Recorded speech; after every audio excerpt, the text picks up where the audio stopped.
आजच्या व्हिडिओमध्ये आपण स्लीव डिझाईनचा एक युनिक असा पॅटर्न बघणार आहोत. कटिंग आणि स्टिचिंग स्टेप बाय स्टेप. चला तर मग आपण सुरू करूयात. नमस्कार सगळ्यांना, स्वागत आहे तुमचं आपल्या एका नवीन व्हिडिओमध्ये. तुम्हाला अशा छान छान व्हिडिओज आपल्या या चॅनलवरती बघायला भेटतील, तर चॅनलला सबस्क्राईब करायला विसरू नका. बेसिक स्लीव्सची आपल्याला सगळ्यात आधी कटिंग करून घ्यायची आहे. अस्तरच्या कपड्यावरती परफेक्ट माप टाकून इथे स्लीवची कटिंग करून घेतले आणि जो मेन फॅब्रिक आहे तो थोडा एक्स्ट्राचा कट करून घेतला आहे. साधारण 3.5 ते 4 इंचाची बॉर्डर आहे या ब्लाऊजला, तर त्यातली अर्धी बॉर्डर इथे कट करून घेतली आहे डिझाईन बनवण्यासाठी. 9.5 इंच तयार आहे ही स्लीव, त्या अकॉर्डिंग मी इथे कटिंग करून घेतले. तुम्ही तुमच्या अकॉर्डिंग तुमच्या मापानुसार तुम्ही कटिंग करून घ्या. स्लीव कटिंग करून झाल्यानंतर मेन फॅब्रिकच्या सरळ साईडवरती अस्तरचा कपडा ठेवून आपल्याला आता खालून इथे अर्धा इंच मार्जिन सोडून मग शिलाई घालून घ्यायची आहे. अस्तरचा कपडा आतल्या साईडला टाकण्यासाठी इथे बघा कॉर्नरनी अस्तरच्या कपड्यावरून आपल्याला एक टॉप स्टिच द्यायची आहे. त्यानंतर अस्तरचा कपडा आतल्या साईडला टाकून इथे वरून पण आपल्याला एक स्टिच द्यायची आहे. साईडने स्टिच देऊन दोन्ही फॅब्रिक अटॅच करून घेतलेत आणि एक्स्ट्राचं फॅब्रिक आपल्याला कट करायचं आहे. जे मी कटिंग करताना आधी मेन फॅब्रिकमध्ये एक्स्ट्राचं कट केलेलं होतं ते इथे आपल्याला आता कटिंग करून घ्यायचं आहे. दोन्ही फॅब्रिक स्टिच झाल्यानंतर इथे मधोमध आपल्याला एक फोल्ड करायचं आहे. फोल्ड व्यवस्थित करून मध्ये एक नॉच द्यायचा आहे आणि एक लाईन पण आखून घ्यायची आहे. चॉकच्या मदतीने इथे एक लाईन आखून घेतली. आता इथे डिझाईन बनवण्यासाठी इथे कॅनव्हासची 1.5 इंचाची ब्रॉड पट्टी घेतली आहे. पट्टीच्या साईजपेक्षा अर्धा इंच एक्स्ट्राचा कपडा इथे कट करून घेतला आहे अस्तरच्या कपड्यामधून.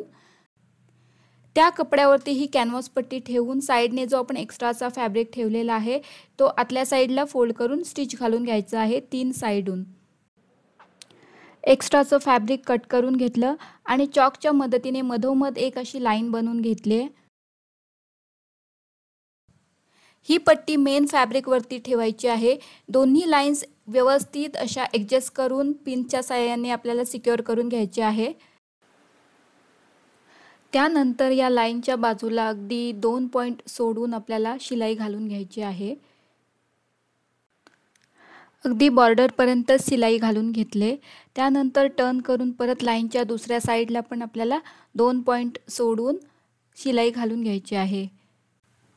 एक्स्ट्राचं फॅब्रिक कट केलेलं आहे आणि मधोमध अगदी लाईनवरती आपल्याला कट करून घ्यायचं आहे आणि दोन्ही साईडला अगदी कॉर्नरने छोटे छोटे कट्स द्यायचे आहेत. शिलाई कट होणार नाही याची आपल्याला काळजी घ्यायची आहे. त्यानंतर ही पट्टी आतमध्ये फोल्ड करून घेतले. दाखवल्याप्रमाणे व्यवस्थित फोल्ड करून घ्यायची आहे फिनिशिंगमध्ये आणि वरती आपल्याला एक दाबाची मार्जिन सोडून मग शिलाई घालून घेतले. सगळ्या साईडने सेम मार्जिन सोडूनच शिलाई घालून घेतलेली आहे. इथे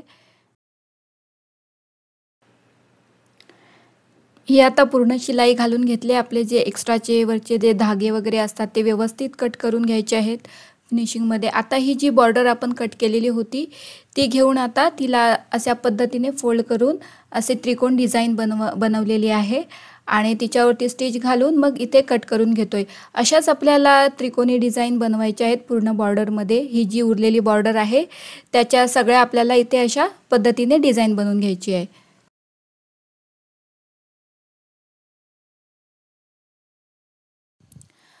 बॉर्डरमधून जेवढे त्रिकोणी पीस बनतील तेवढे इथे आपण बनवून घेतले. त्यानंतर आपल्याला एक पेपर घ्यायचा आहे. वहीचा पेपर इथे घेतला आहे. तुम्ही न्यूजपेपर पण घेऊ शकताय. त्याच्यावरती अशी एक लाईनमध्ये ह्या डिझाईन आपल्याला त्रिकोणी पीस हे असे ठेवायचे आहेत अशा पद्धतीमध्ये. जेवढा आपला स्लीव राऊंड आहे त्याला पुरेल एवढे आपण ही अशी त्रिकोणी पीस अटॅच करून घ्यायचे आहेत. हे पीसेस अटॅच करून झाल्यानंतर एक्स्ट्राचा पेपर कट करून घेतलाय. अगदी याच्या कडेकडेने आपल्याला पेपर कट करून घ्यायचा आहे.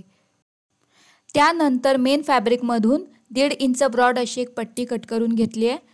तिला डबल फोल्ड करायची आणि या डिझाईनवरती आपल्याला अटॅच करून घ्यायची आहे. ज्या पद्धतीने आपण पायपिंग करतो त्या पद्धतीने ही पट्टी आपल्याला अटॅच करायची आहे. हे पीसेस जॉईन करताना जी शिलाई मारली होती त्याच्यावरच परत ही शिलाई येईल याची आपल्याला काळजी घ्यायची आहे. ही पट्टी क्रॉस कपड्यामध्ये कट करून घेतली आहे मी. सरळ कपड्यावरती कट केली तरीही चालेल. पूर्ण शिलाई झाल्यानंतर एक्स्ट्राचं जे कापड राहिले ते कट करून घेतलं इथे. पायपिंग ज्या पद्धतीने आपण बनवतो त्याच पद्धतीने ही पट्टी आत घालून आपल्याला अशा प्रकारे बनवायची आहे. पायपिंग ही थोडी ब्रॉड येते, पायपिंग प्रमाणे एकदम बारीक येणार नाही, थोडी ब्रॉड येईल. शिलाई पायपिंगवर जाणार नाही याची काळजी घेऊन शिलाई घालून घेतली आहे. पूर्ण शिलाई झाल्यानंतर ही पट्टी आता आपल्याला स्लीवला अटॅच करायची आहे. या त्रिकोणांची टोकं स्लीवच्या वर येतील अशा पद्धतीने ही पट्टी ठेवायची आहे. याच्यावर स्टिच देऊन याला अटॅच करून घ्यायचं आहे. रिवर्स स्टिचने एकदम सिक्युअर करून घेतलं इथे. अशाच पद्धतीने पूर्ण आपल्याला इथे ही पट्टी अटॅच करून घ्यायची आहे.